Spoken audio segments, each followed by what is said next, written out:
Wahlul 'uqdatam min lisani yafqahu qawli. La haula wala quwwata illa billahil aliyyil azim. Bapak Ibu, apa kabar semua? Lulus begini sudah pada makan belum?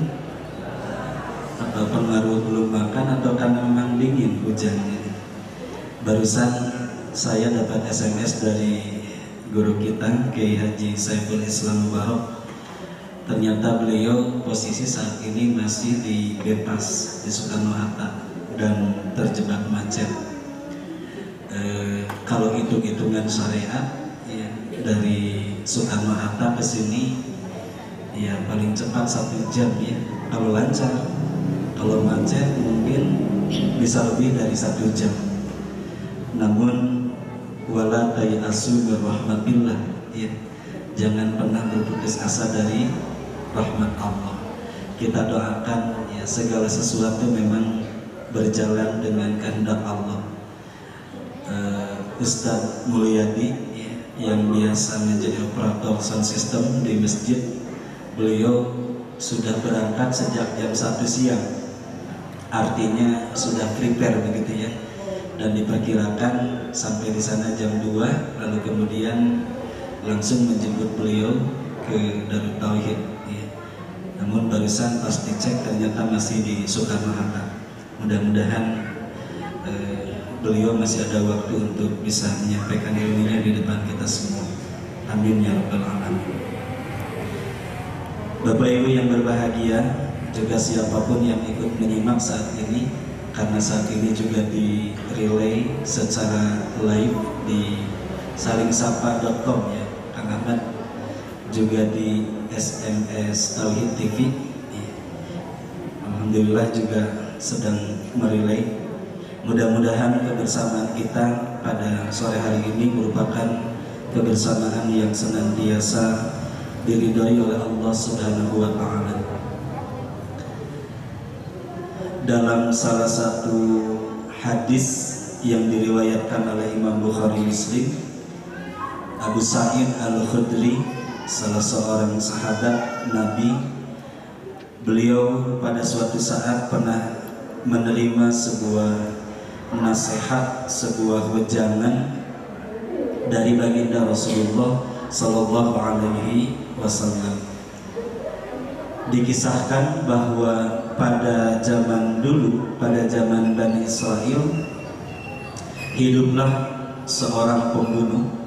Jadi ini bukan cerita ya, tapi kisah yang memang sahih, diabadikan dalam hadis Nabi, diriwayatkan oleh Imam Bukhari Muslim dari Abu Sa'id Al-Khudri. Jadi dulu pada zaman Bani Israel hidup seorang pembunuh yang sudah membunuh 99 orang. Mungkin teman-teman pernah mendengar kisah ini ya. Namun setelah sang pembunuh ini benar-benar merasa menyesal dengan dosa-dosa yang telah dilakukannya, muncullah niat yang sangat mulia, niat yang sangat baik untuk bertobat, untuk memperbaiki diri, untuk bertobat dari dosa-dosanya yang telah dilakukan. Niat baiknya ini ternyata juga dibuktikan oleh sang pembunuh dengan pergi meninggalkan kampung halamannya. Pergi meninggalkan kampung halamannya, dan setiap orang yang bertemu di jalan ditanya ya, dan diminta ditunjukkan kepada orang yang bisa membimbing dirinya untuk bisa tobat kepada Allah Subhanahu wa Ta'ala. Maka ditujukanlah oleh orang-orang kepada seorang rahib, seorang ahli ibadah. Lalu sang pembunuh ini mendatangi sang rahib, dan setelah bertemu, kemudian sang pembunuh ini berkata, "Wahai saudaraku, aku ini manusia yang sangat kotor, manusia yang sangat berlumuran dengan dosa. 99 orang sudah aku bunuh. Maka adakah jalan tobat bagiku?" Mendengar pertanyaan sang pembunuh ini, sang rahib langsung menjawab, tidak. Anak ibu cacingan? Oh, itu mah iklan bu ya. Tidak, tidak mungkin ada jalan tobat bagimu. Dan sang pembunuh ini kecewa, marah, ya, pas genap 100 orang dibunuh oleh sang pembunuh ini. Siapa yang 100 ini? Sang rahib.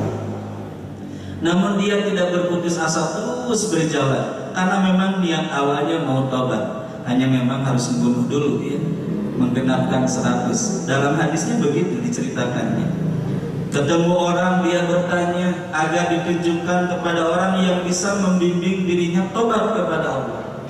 Setiap orang yang dihampiri ditanya dan dimintai petunjuk agar ditunjukkan kepada orang yang bisa membimbing supaya dirinya bisa tobat, bisa memperbaiki diri. Singkat cerita, ditujukanlah kepada seorang alim, seorang ulama, seorang kiai, seorang ustadz barangkali, ditunjukkan dan ditemuilah sang alim ini. Lalu kemudian setelah bertemu, sang pembunuh ini menyampaikan, wahai saudaraku, aku ini manusia kotor, aku ini manusia yang sangat berlumuran dosa, 100 orang sudah aku bunuh, adakah jalan tobat bagiku? Sang alim yang arif ini, sang alim yang bijak ini berkata, saudaraku, tidak ada yang bisa menghalangimu dari tobat kepada Allah. Sebanyak apapun dosa yang dilakukan, andai bersungguh-sungguh tobat kepada Allah, pasti Allah akan menerima taubatmu. Pergilah engkau ke kampung seberang, di sana orang-orangnya banyak yang taat kepada Allah. Di sanalah engkau senantiasa bersungguh-sungguh tobat dan ibadah kepada Allah. Atas saran sang alim ini, maka sang pembunuh pun berjalan menuju kampung yang ditunjukkan. Dan ternyata sebelum sampai ke tempat yang dituju, ajal kematian datang menjemput sang pembunuh. Ketika pembunuh ini mati, maka dikisahkan turunlah dua malaikat. Dua malaikat, yang satu malaikat rahmat, yang satu malaikat azab. Dua malaikat ini sama-sama merasa berhak untuk membawa jasad sang pembunuh ini. Dan terjadilah perselisihan. Malaikat rahmat berkata, hamba Allah ini, dia mati dalam keadaan sedang tobat kepada Allah, maka aku yang berhak membawa hamba ini. Kemudian malaikat azab berkata, tidak, orang ini sudah membunuh 100 orang, tidak ada kebaikan sedikit pun darinya, dan akulah yang paling berhak membawa jasad orang ini untuk dimasukkan ke dalam neraka. Nah, maka Allah mengutus seorang malaikat. Dalam riwayat lain, Allah mengutus malaikat Jibril untuk menengahi perselisihan di antara dua malaikat yang memperebutkan jasad sang pembunuh tersebut. Kemudian malaikat Jibril menyampaikan, saudara-saudaraku, ya, kenapa engkau berselisih?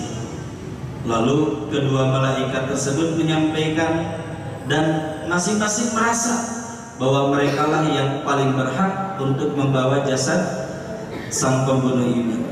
Maka dengan bijaknya malaikat Jibril menyampaikan, ukurlah jarak hamba ini dari mulai dia berangkat, maksudnya dari kampung halamannya, dengan jarak di mana jarak itu, tempat itu yang akan dia tuju, maksudnya kampung di mana dia akan bertobat, bersungguh-sungguh ibadah kepada Allah.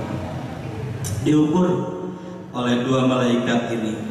Kesimpulan, ternyata sang pembunuh ini jauh lebih dekat jaraknya kepada kampung yang akan dituju. Berarti lebih dekat kepada kampung di mana di kampung itu dia akan bersungguh-sungguh tobat ibadah kepada Allah. Maka malaikat Jibril mengatakan, saudara-saudaraku, hamba Allah ini sudah Allah ampuni dosa-dosanya dan Allah akan memasukkannya ke dalam surga. Lalu dibawa jasad sang pembunuh ini oleh malaikat rahmat. Ini bukan kisah sembarangan kisah, tapi ini adalah benar-benar kisah nyata yang terjadi pada zaman Bani Israel dan diabadikan dalam hadis Rasulullah SAW yang sahih yang diriwayatkan oleh Imam Bukhari Muslim dari Abu Sa'id Al-Khudri.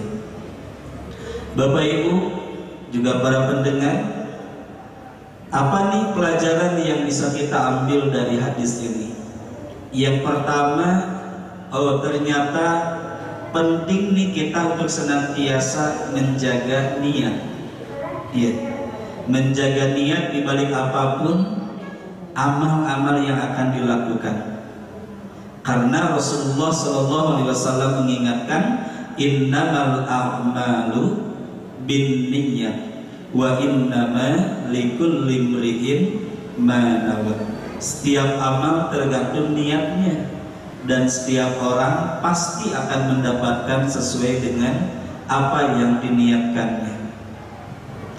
Dalam hadis qudsinya Allah Subhanahu wa taala berfirman, innal hasanat innallaha katabal hasanat wassayyi'at. Sesungguhnya Allah telah menetapkan antara kebaikan dan keburukan. Summa bayyana dzalik. Kemudian Allah menjelaskan di antara keduanya. Nah, maka dalam hadis qudsinya Allah melanjutkan, faman hamma bihasanatin falam ya'malha katabahallahu lahu hasanatan kamilatan. Barang siapa yang berniat akan melakukan satu kebaikan namun tidak dilakukannya, niat sudah dipasang tapi misalnya kesempatan tidak ada untuk melakukan apa yang sudah diniatkannya, dan dia memang sudah bersungguh-sungguh untuk melakukan, hanya kesempatan tidak ada sehingga tidak jadi melakukannya, maka katabahallahu lahu hasanatan kamilah. Allah sudah mencatatkan baginya satu kebaikan secara sempurna. Jadi ternyata tidak sia-sia Bapak Ibu ya, untuk niatan yang baik walaupun belum sempat dilakukan, dan memang sesungguhnya kita ada kesungguhan untuk melakukannya. Hanya saja ada faktor X yang menjadi penghalang, misalnya yang menggugurkan apa yang sudah diniatkan sehingga tidak dilakukannya. Nah, maka Allah tidak menyia-nyiakan niat baik seorang mukmin itu, dicatat secara sempurna menjadi amal kebaikan baginya.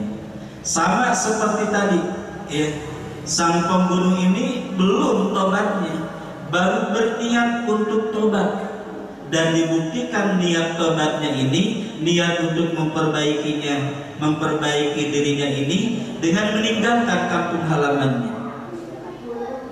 Nah, maka ternyata ketika ajal tiba kepada sang pembunuh ini, karena dia sudah memiliki niat yang bagus, niat yang baik, walaupun taubatnya belum, baru niat untuk taubat, ternyata ampunan Allah melampaui sebanyak dosa-dosa sang pembunuh tersebut. Subhanallah. Maka penting nih Bapak Ibu, apapun amal yang akan kita lakukan, jaga niat. Ya, Ibu menirajin sekarang Bu ke pengajiannya, iya habis di rumah susah tidur, maklumnya banyak anak-anak. Alhamdulillah Ibu mah kalau datang ke majelis taklim bisa tidur. Nah, ini pasti salah niat nih ya. Makanya pantas sesampainya di masjid ya, di majelis taklim, langsung cari posisi duduk yang strategis sambil menyender, jangan tersinggung yang sedang bersandar ya. Langsung baca doa favorit, bismika Allahumma ahya wa bismika amut. 5 menit kemudian penceramah dianggap orang yang sakti karena tiba-tiba bisa menghilang, padahal bukan penceramahnya yang hilang, dianya aja yang tidur ya. Sugan teh kukupung muntir sing horeng sirama-rama, sugan teh tungkul kertikir sing horeng ngadah dir kana calana ya. Salah niat rupanya.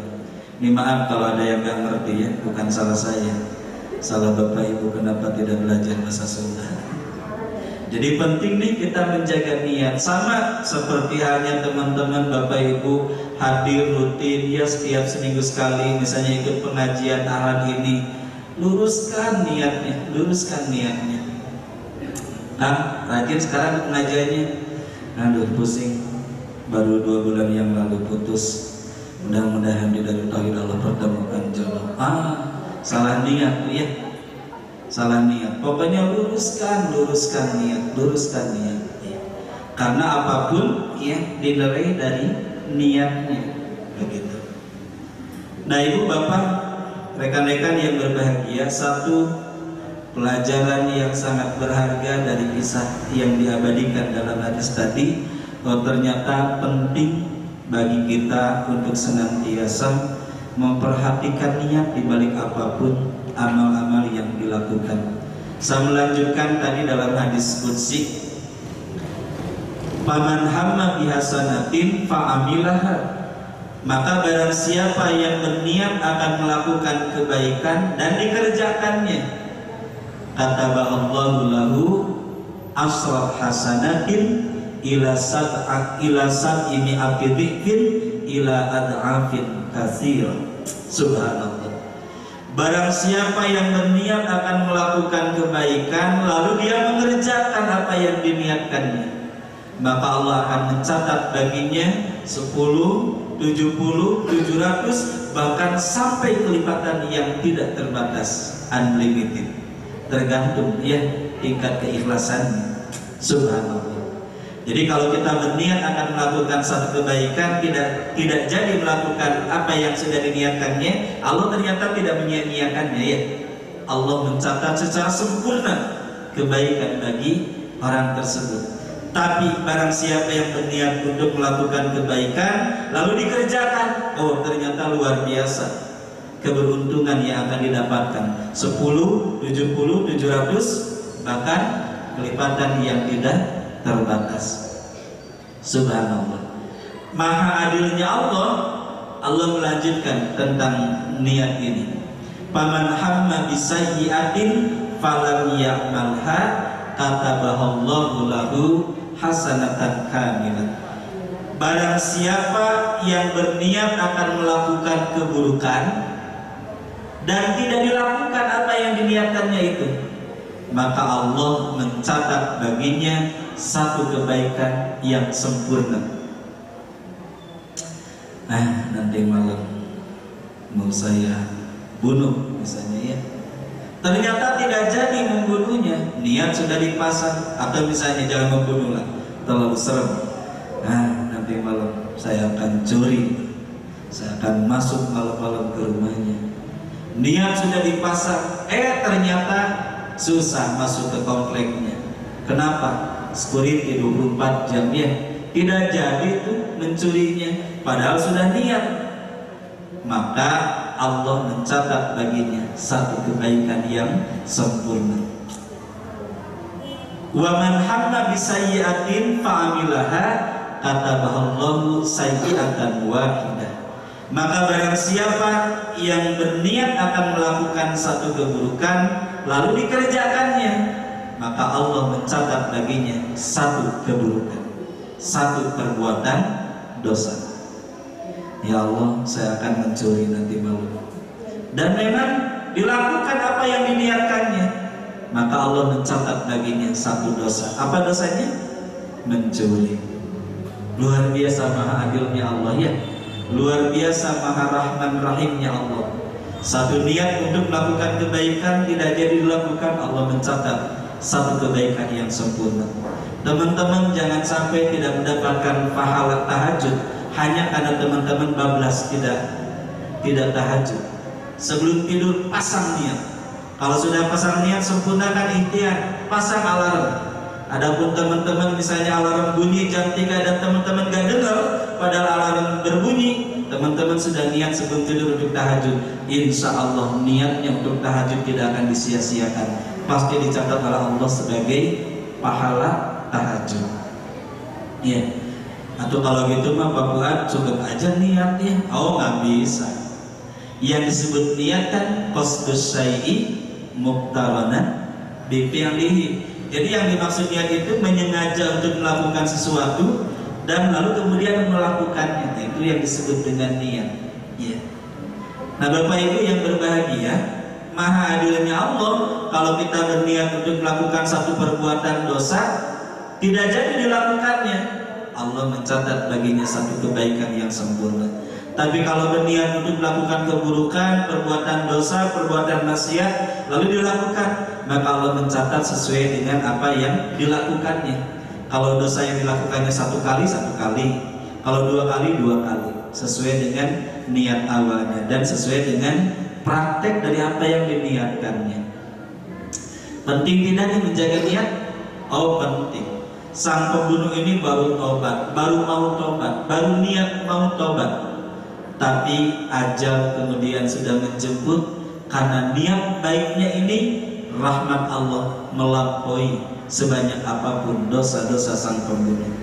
Maka dalam hadis Rasulullah bersabda, wa rahmati, Allah Subhanahu wa taala berfirman, wa rahmati wasi'at kulla syai', dan rahmatku kata Allah meliputi segala sesuatu. Subhanallah ya. Baru niat untuk tobat, ternyata ajal datang, ampunan Allah melampaui sebanyak apapun dosa-dosa sang pembunuh tersebut. Yang kedua, apa nih pelajaran yang bisa kita ambil dari hadis tadi? Oh, ternyata hadis tadi menunjukkan betapa luasnya ampunan dan kasih sayang Allah Subhanahu wa ta'ala. Bapak Ibu, tidak ada manusia yang sempurna, ya. Nobody is perfect. Artinya dilarang merokok, artinya rambung. Tidak ada manusia yang sempurna, ya, selain Rasulullah Muhammad sallallahu alaihi wasallam. Setiap kita pasti berbuat dosa, ya. Setiap kita pasti berbuat salah. Apakah disengaja atau tidak disengaja, besar, kecil, pasti yang namanya dosa pernah kita lakukan. Angkat tangan di ruangan ini yang merasa tidak punya dosa. Ada tidak? Ada? Nggak ada ya? Berarti sekarang saya sedang berhadapan di depan Bapak Ibu jamaah teman-teman ya. Sama yang bicara ini juga ya. Kenapa Bapak Ibu masih mau mendengar? Tidak tahu sih keburukan orang yang bicara ini ya. Kalau sudah tahu keburukan dia, banyak ngomong Bapuan. Tobat sendiri, jangan tobat ngajak tobat ke orang lain. Mungkin begitu ya, itu juga sudah dosa seudonnya. Saya tidak banyak ngomong. Nah, Bapak Ibu yang berbahagia, dalam hadis Rasulullah SAW bersabda, "Lau akhta'tum hatta khatayakumus sama'u summa tubtum lataballahu 'alaikum." Andai kamu sekalian melakukan perbuatan dosa, lalu dosa itu menumpuk sampai ke langit, berarti menunjukkan dosanya banyak, begitu ya. Summa tubtum, kemudian kalian bertobat kepada Allah, lataballahu 'alaikum, maka pasti Allah akan menerima taubat kalian. Nah, berarti hadis ini menunjukkan betapa luasnya ampunan Allah dibandingkan sebanyak apapun dosa-dosa yang dilakukannya. Nah, maka kalau kita nih merasa Bapak Ibu banyak dosa, berlumuran dengan aib, wala tayasu mir rahmatillah, jangan pernah berputus asa dari rahmat Allah. Ya. Subhanallah Bapak Ibu, Nabi Adam tuh 200 tahun tuh baru diterima tobatnya oleh Allah. Padahal dosa yang dilakukan hanya satu. Nabi Adam dengan tante Hawa. Nabi Adam dengan Siti Hawa enak-enak tuh di surga dulu. Juga jangan lupa iblis pun sama. Awalnya merupakan makhluk yang Allah muliakan, sama-sama menghuni surga. Tapi rupanya iblis nih gak suka ya. kalau ternyata Adam juga menjadi bagian penghuni surga. Satu saat iblis datang, mungkin kenalan ya. Siapa namanya? Adam, iblis. Penduduk baru ya, iya senior.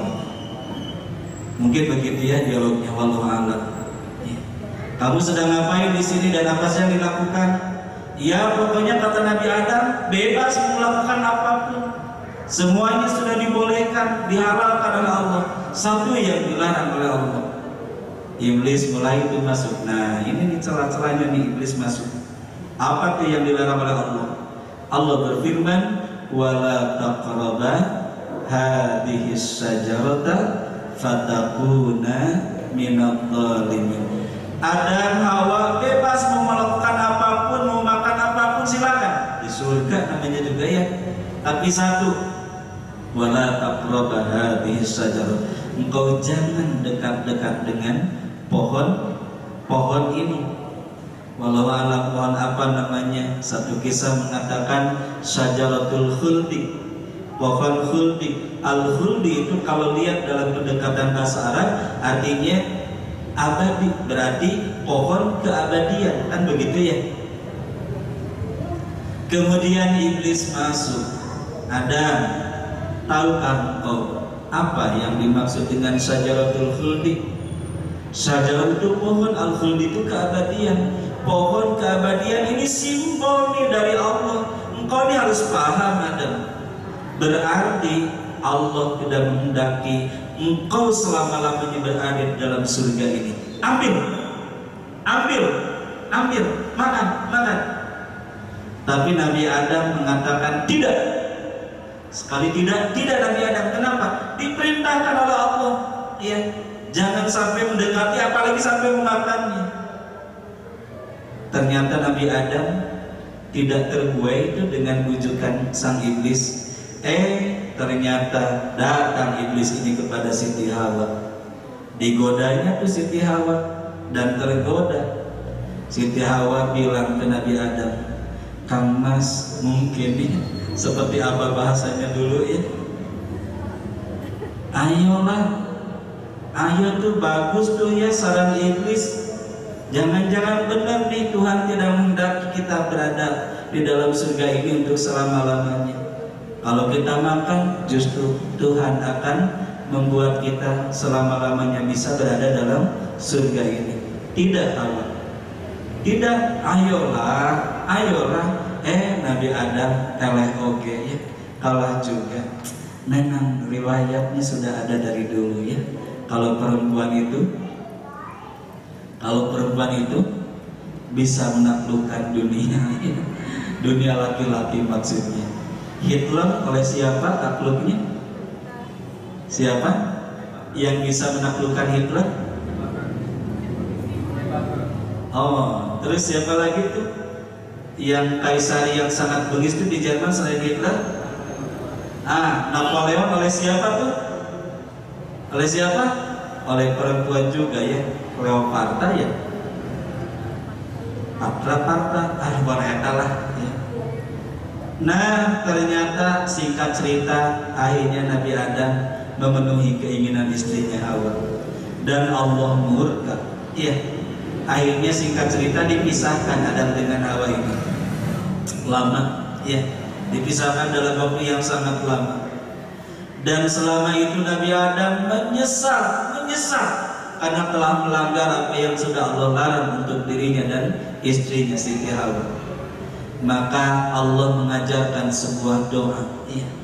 Fatalaqqa Adama mir Rabbih bi kalimatin fa'atammahun. Surah apa itu? Allah mengajarkan sebuah doa, sebuah kalimat ya. Bagaimana menuntun Adam supaya benar-benar tobat kepada Allah Subhanahu wa taala. Dan apa yang diajarkan oleh Allah ini lalu kemudian diabadikan dalam surat lain. Surat Al-A'raf ayat 23. Rabbana zalamna anfusana wa illam taghfir lana wa tarhamna lanakunanna minal khasirin. Itu doa taubatnya Nabi Adam. oleh aki-aki. Kalau di kampung itu sebelum adzan subuh kan sudah ada yang tahriman ya, tarhim ya, itu suka dilakukan. Bari aduh suka bikin telinga gatel. Rabbana ya Rabbana dolamna batu terus ya, tak kabulu batu. Kita doa tobat ya. Rabbana ya Allah ya Tuhan kami dolamna, kami telah mendolimi angkusana diri-diri kami.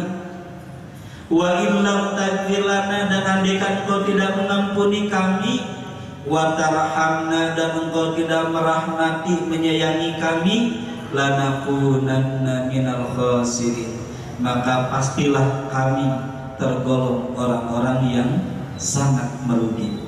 Nah ini doa bagus nih Bapak Ibu ya. Kalau kita ingin bersungguh-sungguh tobat kepada Allah, ini salah satu ajaran doa tobatnya sebagaimana yang Allah ajarkan kepada Nabi Allah Adam alaihissalam.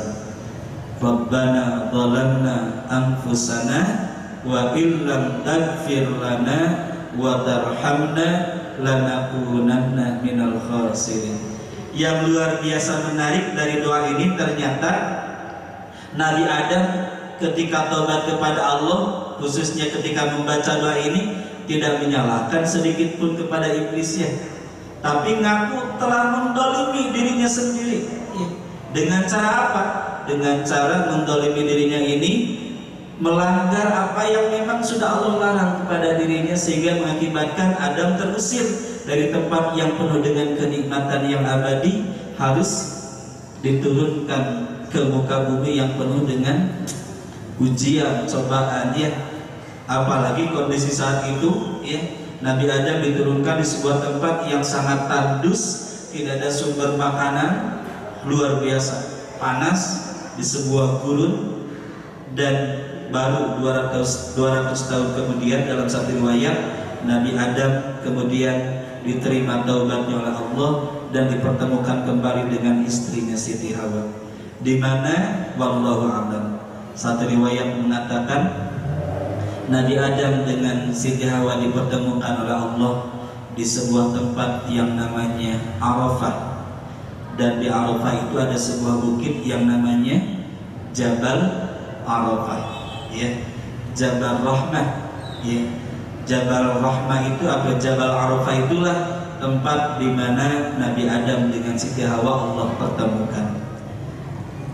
Wallahu a'lam ya. Makanya bagi yang belum dapat pasangan itu ada semangat tersendiri ya, kalau lagi ziarah ke tanah suci, terutama ketika sudah city tour di Mekah ya. Karena salah satu city tour di Mekah nanti jamaah akan diperkenalkan ke tempat-tempat yang bersejarah, salah satunya Arafah. Beberapa kali pengalaman, ternyata bagi yang belum nikah dan sudah sangat merindukan jodoh, itu ketika akan city tour di Mekah, semangat mereka, asik ke Arafah kan ya Ustaz, insya Allah nanti akan naik ke atas. Dan benar tuh ya, doa habis-habisan di sana. Alhamdulillah taris bin nikmah, 1 bulan setelah umroh kemarin tuh, waktu bulan Februari umroh, 1 bulan setelah umrohan, ternyata ada salah seorang jamaah ya, yang nelfon, alhamdulillah Ustaz sekarang calon suami sudah mengkhitbah, padahal sebelum-sebelumnya susah untuk diajak bertunangan, berkhitbah ya. Dan insya Allah 3 bulan kemudian akan menikah. Alhamdulillah. Ketika ditanya itu gimana rahasianya apa, mudah-mudahan doa yang Allah kabulkan ketika hati ini benar-benar memohon kepada Allah saat berada di Jabal Rahmah. Aduh, alhamdulillah. Nah Bapak Ibu yang berbahagia, kembali satu nih pelajaran terpenting dari hadis tadi, agar kita senantiasa memperhatikan niat. Yang kedua tadi apa pelajarannya? Menunjukkan hadis ini betapa luasnya ampunan dan kasih sayang Allah. Sekaligus melalui hadis ini Rasul ingin mengajak kepada kita agar jangan pernah berputus asa dari ampunan Allah, dan sekaligus mengajak kepada kita jangan sampai menunda-nunda tobat. Ibu kenapa ibu teh nggak akur terus sama si ibu itu? Atuh bu minta maaf, nggak enak atuh bu. Aduh saya dengar ibu jelek-jelekin dia, saya ketemu dia juga jelek-jelekin ibu. Aduh ayo dong bu islah nanti Idul Fitri. Apa bisa menjamin umur sampai kepada bulan Ramadan? Ya, mengingat teman-teman, Ramadan tinggal 95 hari lagi. Ya, 95 hari lagi. Mudah-mudahan Allah sampaikan usia kita pada bulan Ramadan. Kita harus senang, ya. Jangan berkeluh, Ramadan, kacau. Sebulan puasa, pusing, pengeluaran meningkat. Teman-teman, bagi orang yang beriman dengan datangnya bulan Ramadan harusnya bersuka cita. Kenapa? Bulan Ramadan itu great sale. Allah tuh cuci gudang, berapa pahala tuh di bulan Ramadan. Kalau di luar bulan Ramadan kita melakukan satu kebaikan 10, 70, 700, di bulan Ramadan Allah lipatkan berkali-kali lipat, bahkan dengan kelipatan yang tidak terbatas. Subhanallah. Amalan sunnah disetarakan dengan amalan yang wajib, lebih-lebih amalan yang wajib. Melaksanakan umrah di bulan Ramadan setara nilainya dengan haji. Subhanallah. Itulah salah satu keagungan bulan Ramadan. Ya. Ada satu ajaran doa dari Rasulullah SAW. Kalau mendekati memasuki bulan Ramadan, maka Rasul sering membaca doa ini. Apa doanya? Alhamdulillahilladzi at'amana apa tuh? Itu doamu selesai makan itu mas ya. Allahumma barik lana fi Rajaba wa Sya'bana wa ballighna Ramadan. Itu ya. Apa? Coba semuanya. Allahumma barik lana fi Rajaba wa Sya'bana wa ballighna Ramadan. Satu, apa pelajaran dari hadis tadi? Agar kita senantiasa menjaga niat di balik apapun amal yang kita lakukan, terlebih amal yang baik. Karena amal baik belum tentu diterima oleh Allah kalau ternyata niatnya salah. Masih ingat kisah 3 orang yang diabadikan oleh Rasulullah dalam hadis? Di buku ini ada hadisnya. 3 orang yang mereka punya amalan andalan masing-masing. Satu, orang yang senantiasa mengamalkan ilmu. Yang kedua, orang yang senantiasa rajin baca Quran. Dalam riwayat lain dia seorang yang sangat dermawan. Dan yang ketiga seorang mujahid, seorang yang mengaku berperang membela agama Allah. Dan semuanya mereka mengatakan bahwa apa yang mereka lakukan semata-mata karena Allah. Tapi Allah dat yang maha tahu niat dibalik apa yang mereka lakukan. Innallaha alimum bidzatis sudur. Allah maha tahu isi hamba ini. Ternyata mereka ketika hamba ini melakukan amalnya bukan karena Allah, tapi supaya disebut sebagai seorang alim, seorang ulama, seorang ustadz, seorang kiai, supaya mendapatkan pujian, penghargaan. Ini salahnya niatnya. Yang kedua juga yang rajin menafkahkan hartanya supaya disebut dermawan, kebetulan namanya dermawan, ya. Kemudian yang ketiga supaya disebut sebagai seorang pahlawan yang gagah berani, supaya mendapatkan pujian, penghargaan, lencana, tanda jasa. Ternyata salah niatnya. Maka Allah menyuruh kepada para malaikat penjaga neraka agar 3 orang ini diseret, lalu kemudian dilemparkan ke dalam neraka. Na'udzubillahi min dzalik. Ya. Dan riya ini, ya, kebalikan dari ikhlas. Riya ini termasuk salah satu penyakit hati yang memang sangat dibenci oleh Allah Subhanahu wa taala. Sampai yang dikhawatirkan oleh Rasulullah, umatku nanti bukan melakukan kemusyrikan yang besar, tapi mereka melakukan kemusyrikan yang kecil. Ternyata ketika ditanya oleh para sahabat, ya Rasul, apa yang dimaksud dengan kemusyrikan yang kecil itu? Rasulullah SAW menyampaikan, ketika umatku beramal tapi riya, begitu. dan seorang ibu pulang hajian, ya. Kemudian syukuran di rumahnya, sudah kumpul ibu-ibu.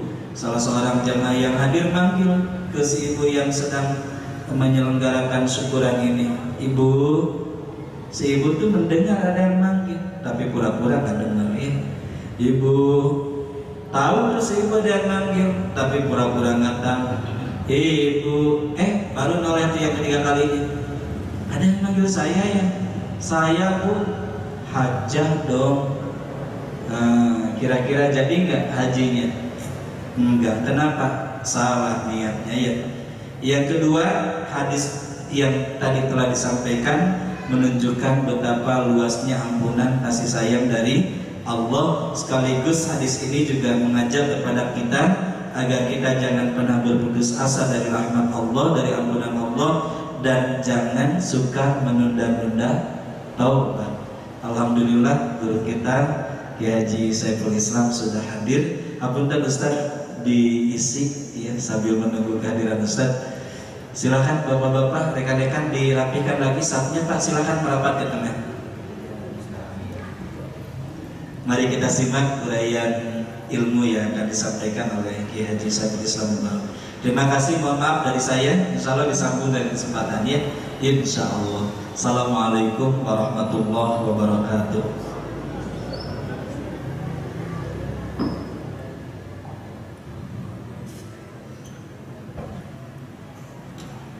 Assalamualaikum warahmatullahi wabarakatuh.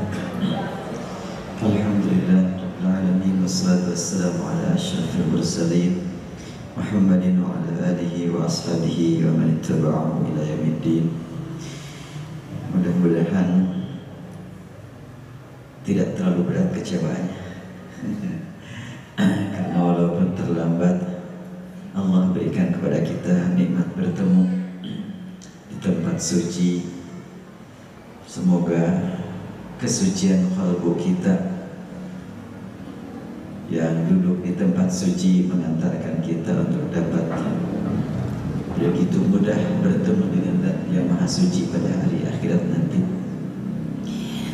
Allah Subhanahu wa taala berfirman, "Faman kana yarju liqa'a rabbih falyamal 'amalan shalihan wa la yusyrik bi ibadati rabbih ahada." Siapa yang ingin bertemu dengan Rabb-nya, bertemu dengan Rabb, gak kebayang ya, dan gak dapat dibayangkan. Dan walaupun kita membayang-bayangkan, gak akan bisa mencapainya. Allah berfirman, siapa yang ingin bertemu dengan Rabb-nya, maka beramal soleh dengan syarat tidak menyekutukan dengan sedikit pun. Ini kalimat faman kana yarju liqa rabbih. Kalau kita rindu kepada seseorang, pas bertemu nikmatnya luar biasa.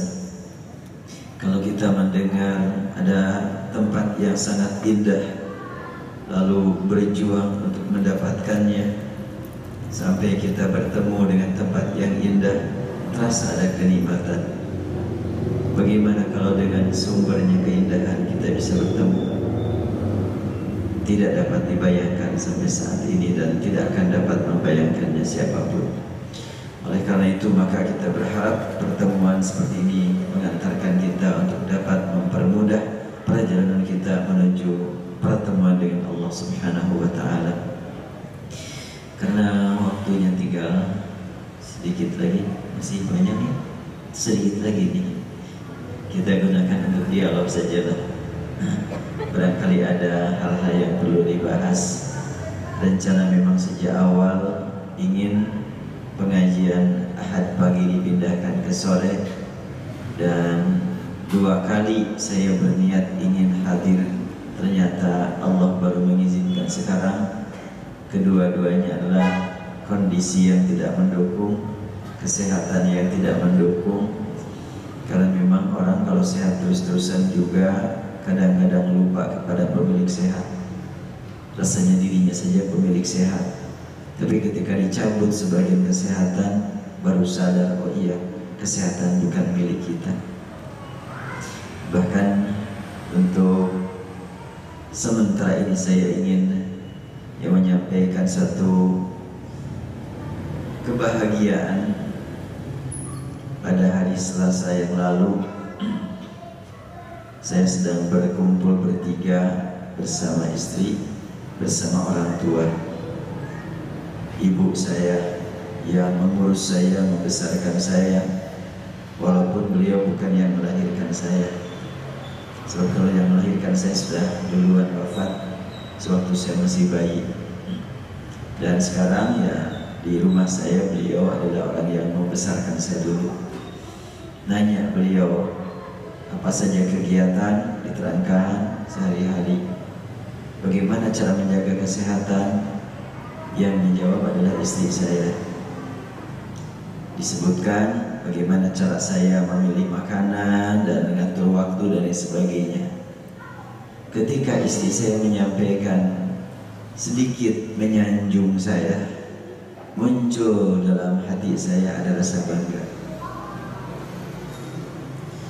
Kebanggaan tersebut tidak boleh terjadi, tapi itu sudah terjadi.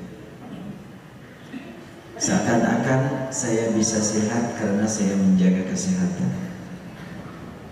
Dan Allah tidak membiarkan hambanya punya penyakit seperti itu. Maka selesai obrolan berlangsung, tidak lama saya merasa mules. Kemudian langsung banjir, diare terus sehari. Allah menyayangi. Kamu Saiful Islam tidak punya kemampuan menjaga kesehatan. Kami yang membuat kamu sehat. Walaupun sedikit ada bisikan dalam hati, punya rasa mampu menjaga kesehatan harus dibersihkan. Hilangkan perasaan seperti itu. Membahayakan.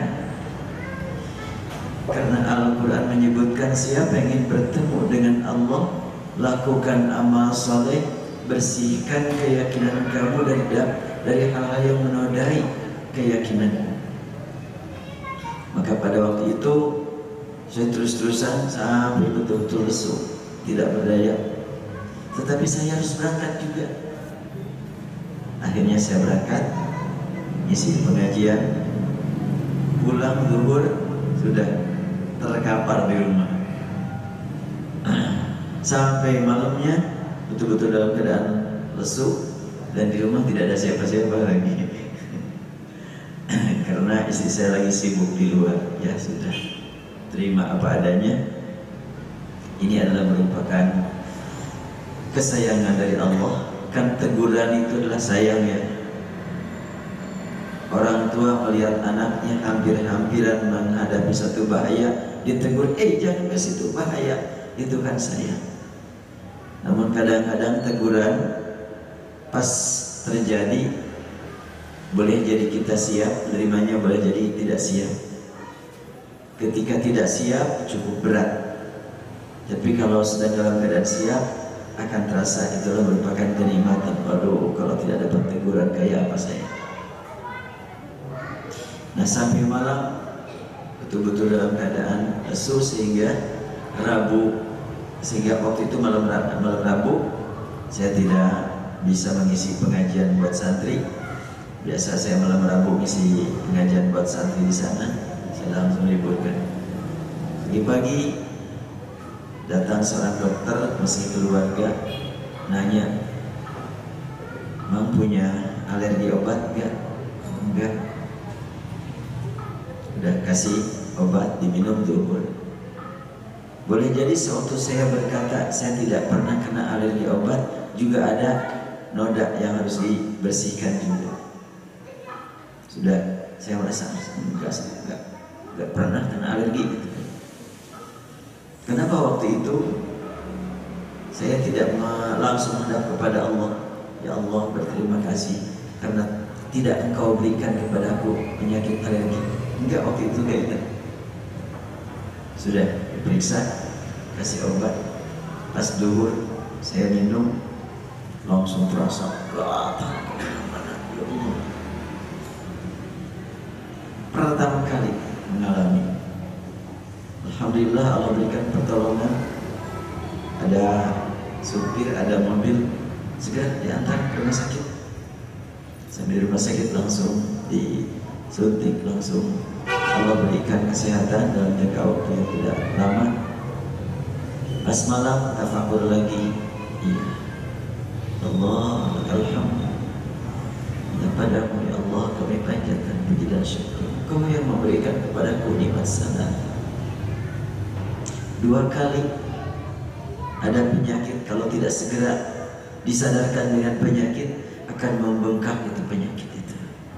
Penyakit angkuh, penyakit sombong, merasa punya kemampuan menjaga kesehatan, merasa aman dari penyakit alergi, tapi langsung ditegur oleh Allah. Karena itu ya setiap kali ingat pada peristiwa hari Selasa, hari Rabu, saya harus berupaya untuk menyatakan lakal hamdu ya Rabbana wa lakal syukur. Hanya padamu ya Allah kami panjatkan puji dan syukur. Hanya Engkau yang memberikan nikmat ya Allah. Jadi ini adalah memang tidak terasa bahwa itu penyakit-penyakit yang boleh jadi akan kambuh kalau tidak segera diobati. Jadi Rabu yang lalu saya tidak hadir karena memang dalam kondisi yang masih cukup berat, baik di Ataqwa ataupun di sini, termasuk di MKTV tidak hadir. Dan pada waktu yang lalu juga saya tafakur lagi, ternyata ingat lagi pas saya kena dia, dan itu adalah bulan akhir Maret April juga tahun lalu, pas setahun. Saya tahun lalu kena penyakit yang sama, itu juga dalam pembersihan akidah saya juga. Kenapa? Tahun lalu saya membimbing umrah, kemudian berangkat dari Jeddah ke Madinah. Di perjalanan ada yang jualan madu, pas dicoba bagus, saya beli 2 kilo untuk supaya kalau ada jamaah yang perlu saya obati dengan madu ini. Wallahu alam, hati pada waktu itu saya ada kepercayaan ke madu kali.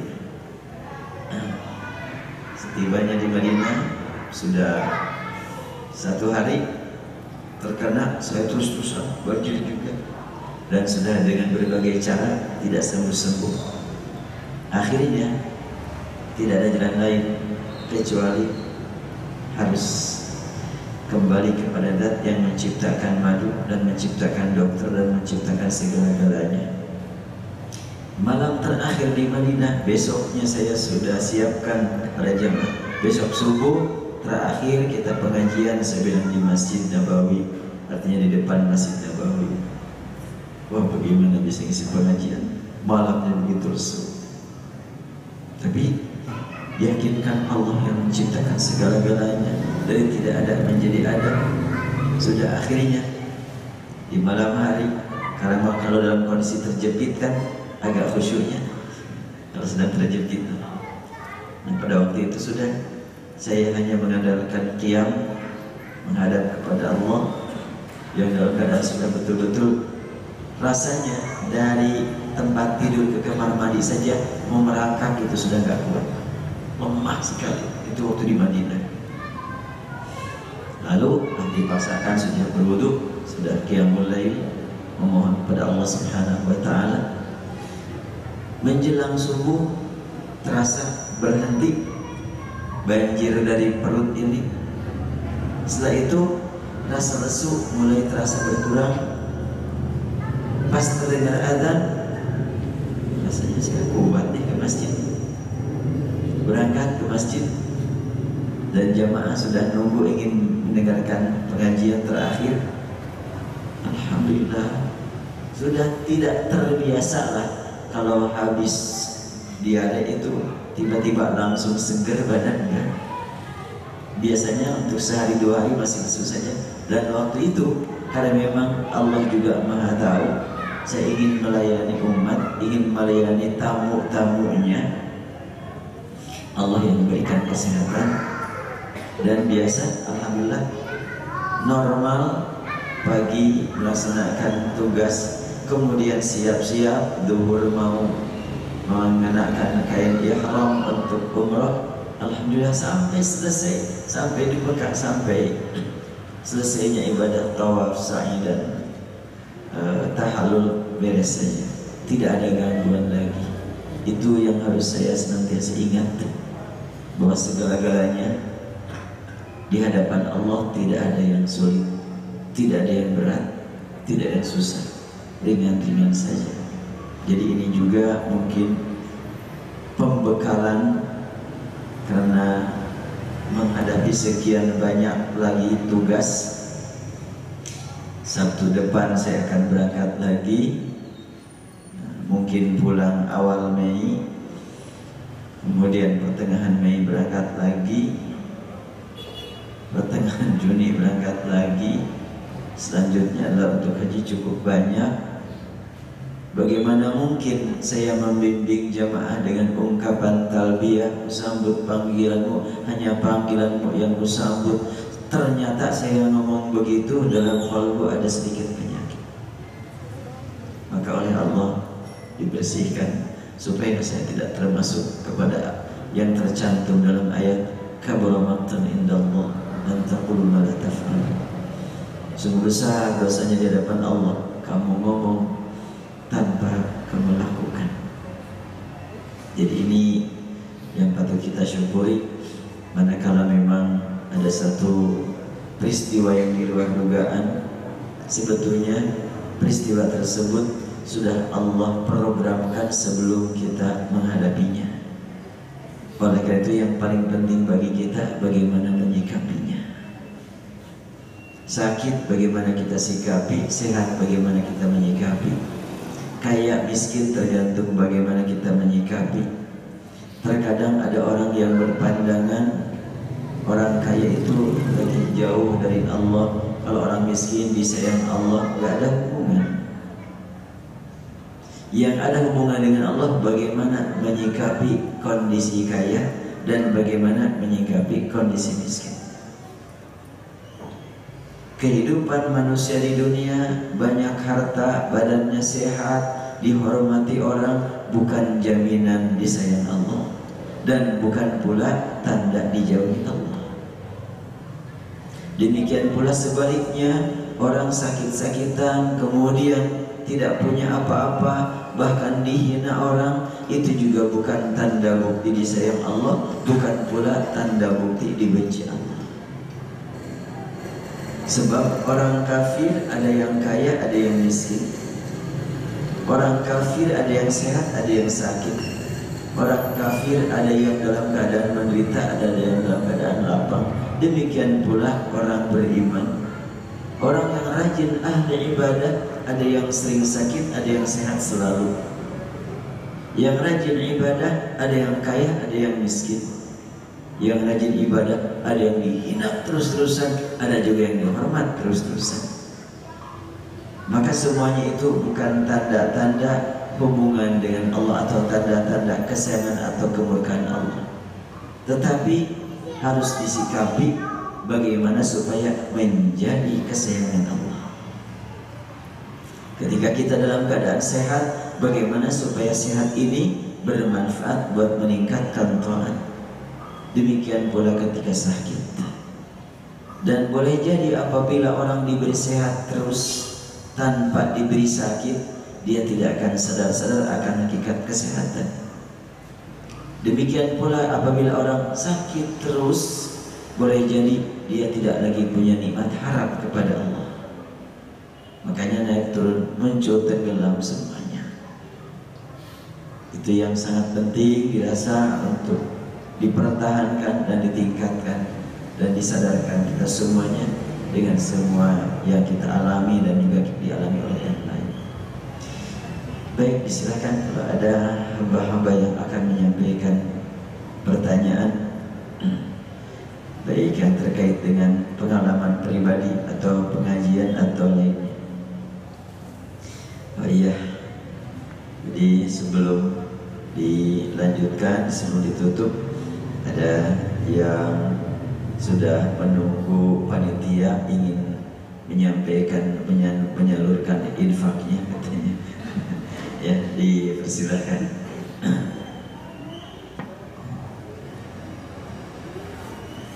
Di ikhwan ataupun di akhwat dipersilakan.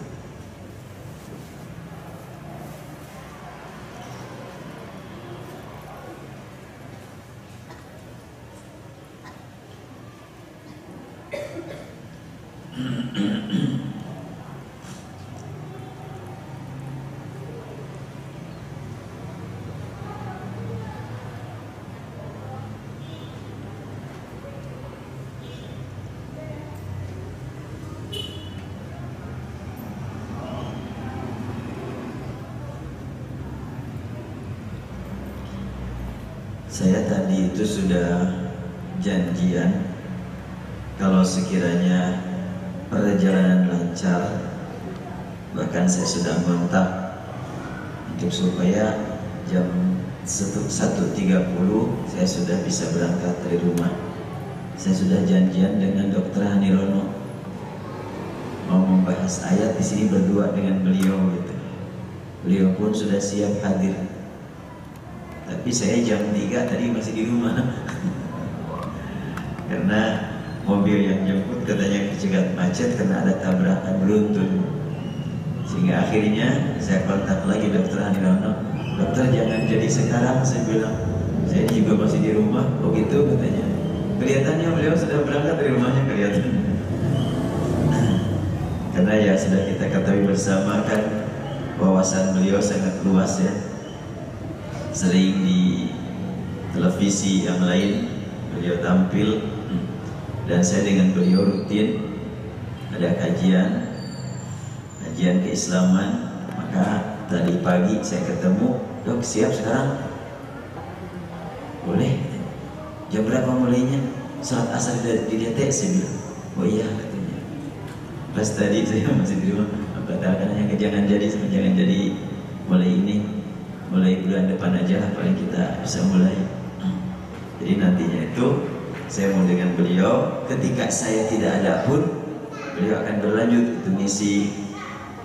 Kalaupun umpamanya tidak membaca Al-Quran, nanya kesehatan beliau. Banyak sekali, ilmu beliau sangat luar biasa. Saya sering tercengang kalau beliau sudah menjelaskan tentang ya bagaimana kita mentafakuri alam ini. Kemarin hari Sabtu dia membahas tentang lisan. Saya betul-betul tercengang, Allah luar biasa. Kata dia, ketika kita memakan sayuran yang mentah, kata dia, itu banyak sekali bakteri. Tapi sebelum masuk itu daun-daunan ke mulut, lidah sudah menyiapkan antibakteri. Saya langsung Allah seperti itu. Kemudian setelah itu daun itu dikunyah, nanti oleh lidah diatur, ada yang ke kanan, ada yang ke kiri, ada yang sudah siap untuk ditelan, maka lidah pun mengantarkannya, ada yang belum siap, lidah pun menahannya. Kemudian oleh lidah juga disaring mana yang memang layak untuk ditelan dan mana yang belum layak. Lalu ketika ada yang nempel di gusi, lidah langsung dengan alat yang sangat lunak itu kok bisa mengambilnya.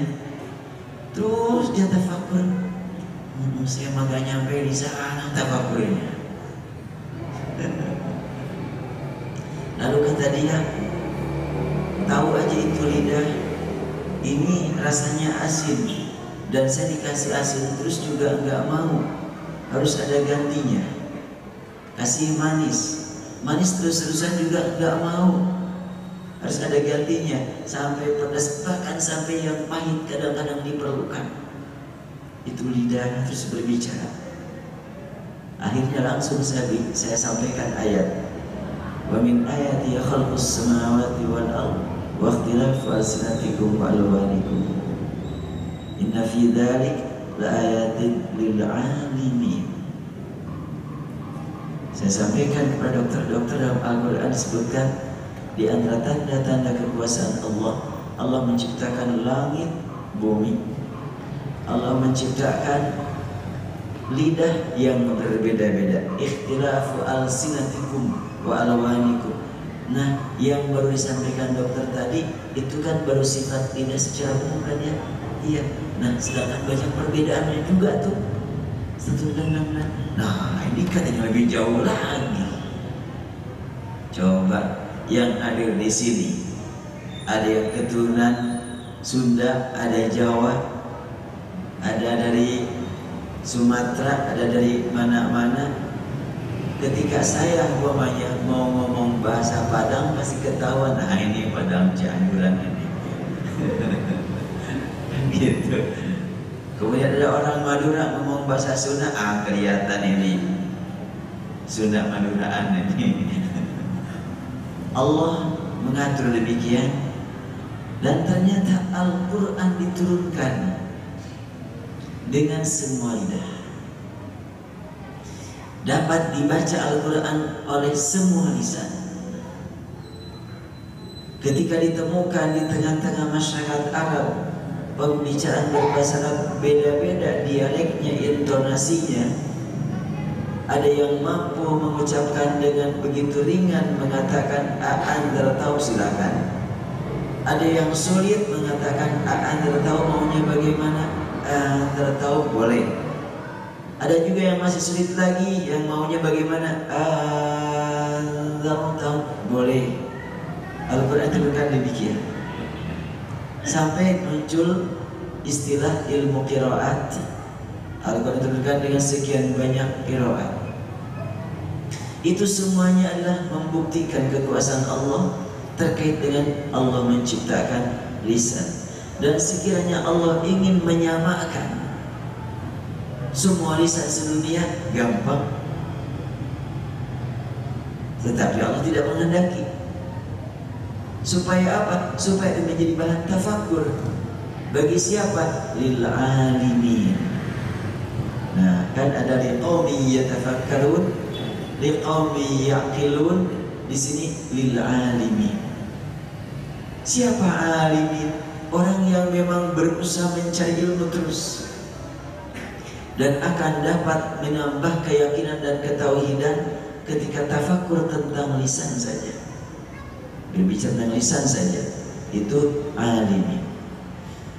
Sudah kemarin saya sudah tidak sanggup lagi memahami bahasa beliau, cukup panjang. Kalau tadi pagi tentang otak, tadi pagi bahasan tentang otak.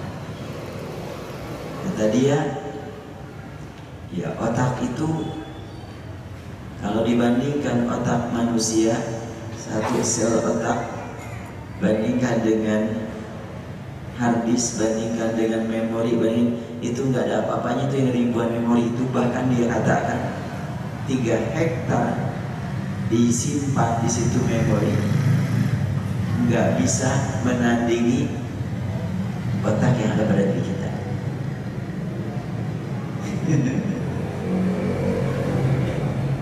Sampai saya pernah. Jadi kalau begitu, buatan manusia sekarang memori yang demikian banyak itu tetap kalah oleh otak manusia.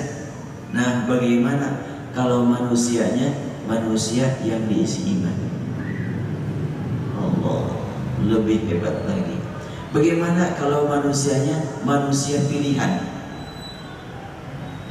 Bagaimana kalau yang pilihan itu pilihan yang dari terpilih? Rasulullah SAW. Karena itu Al-Quran menegaskan tentang hakikat kedudukan Rasulullah dengan kalimat wa innaka la'ala khuluqin 'azim. Dan engkau wahai Muhammad berada di atas akhlak yang agung.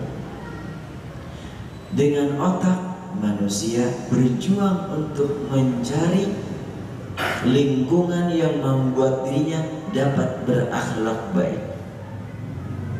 Orang yang dinyatakan punya akhlak baik sudah ada sejak zaman puluhan ribu tahun sebelum Rasul lahir.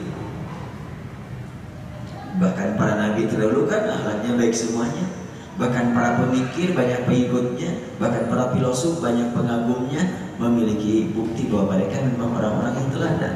Tapi semua orang-orang yang berakhlak baik itu sebetulnya akhlaknya tidak punya nilai kalau akhlak tersebut tidak tunduk kepada Rasulullah.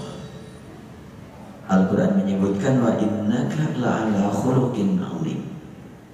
Masih ingat ungkapan salah seorang guru besar di Mesir menyatakan dari kalimat wa innaka la'ala khuluqin 'azim dapat disimpulkan bahwa an-nasu yanqaduna lil akhlaqil karimah wal akhlaqul karimah tanqadu lir rasul. Manusia berjuang untuk menjadi orang yang memiliki akhlak yang mulia, dan akhlak yang mulia tidak punya arti kalau tidak tunduk kepada atasan. Siapakah atasan akhlak yang mulia? Rasulullah SAW. Kenapa kau Rasul kedudukannya seperti itu? Karena Allah sudah menyiapkan buat beliau memori yang lebih hebat daripada yang ada pada tempat-tempat yang lain. Oleh karena itu, Rasul kalau berkumpul seperti ini, pemainnya ada 100-200 orang, kemudian ditatap wajahnya satu persatu, namanya dihafal oleh Rasulullah. Kemudian ada seorang yang tidak bertemu dengan Rasul selama 2 tahun, lalu 2 tahun kemudian menghadap kepada Rasul dan bertanya, ya Rasulullah, masih kenal aku? Rasul ingat. Itu dialami oleh Al-Bahili.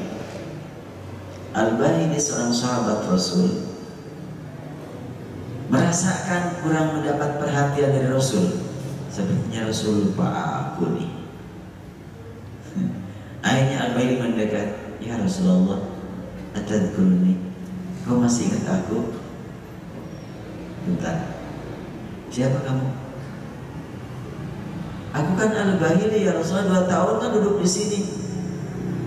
Al-Bahili yang 2 tahun kulihat, yang 2 tahun yang lalu kulihat enggak begini tampilannya. Kata Rasul begitu. Kenapa ya Rasulullah bilang begitu? 2 tahun yang lalu kamu badannya keker, segar, tampil prima. Kenapa kau loyok kayak begini? Coba sampai ingat itu. Akhirnya Al-Bahili menjawab, iya ya Rasulullah, saya sejak berpisah dari engkau 2 tahun yang lalu tidak pernah makan kecuali di malam hari. Artinya saum setiap hari. Karena takut tidak bertemu dengan engkau nanti di akhirat, aku berjuang untuk menahan diri dari makan di siang hari, saum terus. Rasul bersabda, lima adzabta nafsak, kenapa engkau nyiksa diri? Jadi saum setiap hari bukan ibadah, tapi nyiksa diri. Jadi yang benar yang bagaimana? Ada aturan. Sebab Islam menjaga keseimbangan antara pentingnya memperhatikan tuntutan otak, tuntutan jasad, tuntutan akal, tuntutan nafsu, tuntutan qalbu, tuntutan ruh, semuanya harus dipenuhi. Bila jasadnya tidak dipenuhi, qalbunya dipenuhi, itu tidak seimbang. Islam tidak mengajarkan demikian. Makanya harus dijaga keseimbangan. Dan ini pula yang memotivasi saya untuk supaya ke depan pengajian di sini, pemainnya di sini adalah seorang dokter, di sini adalah seorang ahli kimia, di sini itu sudah seorang ahli fisika, gitu. Sehingga satu ayat dibahas umpamanya wa fi anfusikum afala tubsirun. Al-Quran menyebutkan pada nafsu-nafsumu tidakkah kau perhatikan? Silakan dok, bagaimana? Gitu. Saya nggak tahu tuh apa yang tidak terlihat dari anfus itu. Bagaimana tinjauan astronominya, bagaimana kiam, apa istilah kimianya, bagaimana? Itu yang kita inginkan. Sehingga Al-Quran yang selalu disebut dari dulu universal, komprehensif, integral, buktikan, jangan cuma ngomong. Sementara kalau saya yang membuktikan dia mampu. Saya cuma mengatakan kalau umpamanya fa'ala kesananya yaf'alu, oh lah gitu. Kalau umpamanya anfus Terus bentuk banyak dari nafsu, tahu. Tapi kenapa Al-Quran terkadang menyebutkan anfusikum, terkadang menyebutkan dengan kalimat yang lain, terkadang menyebut, kemudian Al-Quran ada kalimat tumsirun, tanzurun, kemudian tarawun. Apa maknanya? Hanya menerjemahkan saja nggak cukup. Dan ini yang dirasakan penting untuk dikaji lebih dalam lagi, supaya semakin yakin tentang hakikat Al-Quran, mukjizat abadi. Kalau abadi mukjizatnya berarti belum selesai dikaji. Tafsir-tafsir yang sudah beredar di mana-mana itu adalah mukjizat yang baru digali. Masih banyak mukjizat yang belum tergali. Lebih lagi Al-Quran menyebutkan, "Lau kana al-bahru midadan li kalimati rabbi lanafida al-bahru qabla an tanfada kalimatu rabbi walau ji'na bimithlihi madada." Kemudian pada ayat yang lain, kalau sekiranya di bumi ini adalah min syajaratin aqlamun, satu pohon diambil satu tangkai kecil, dibuat kolam untuk dimanfaatkan, untuk kolam ini manfaat, sediakan tinta selautan, nggak cukup untuk mencatat kalimat Allah. Itu min syajaratin, dari satu pohon. Bagaimana kalau semua pohon? Nggak cukup juga. Bagaimana kalau semua gunung? Nggak cukup juga. Bagaimana kalau semua? Nggak cukup juga. Pokoknya sekarang tinggal kalimat subhanallah, alhamdulillah, Allahu akbar, wala haula wala quwwata illa billahil azim. Insyaallah kita bertemu lagi ya pada bulan Mei, mudah-mudahan. Tadinya sih mau lanjut terus, cuma karena memang ya belum sempat tadi ketemu dengan dokter. Ya, tadinya dokter biar saya enggak, beliau aja yang ngisi gitu. Karena belum sempat diobrolkan, ya nantilah kita susun kembali programnya. Mudah-mudahan bulan Mei kita bisa meningkatkan pengajian ini.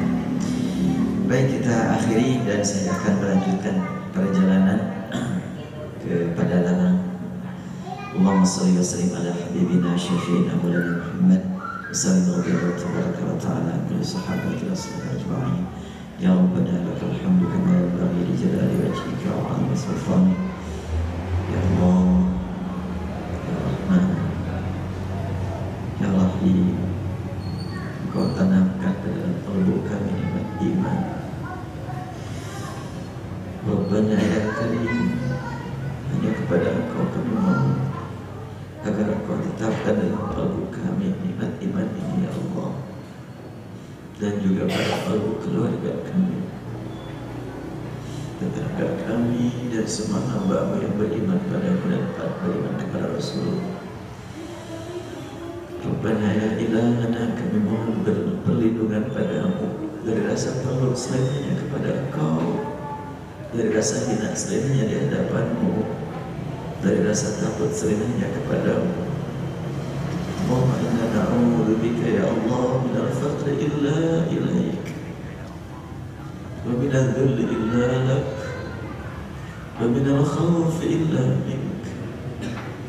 Rabbana atina fid dunya hasanah wa fil akhirati hasanah wa qina adzabannar. Walhamdulillahi rabbil alamin. Wabillahi taufiq wal hidayah. Assalamualaikum warahmatullahi wabarakatuh.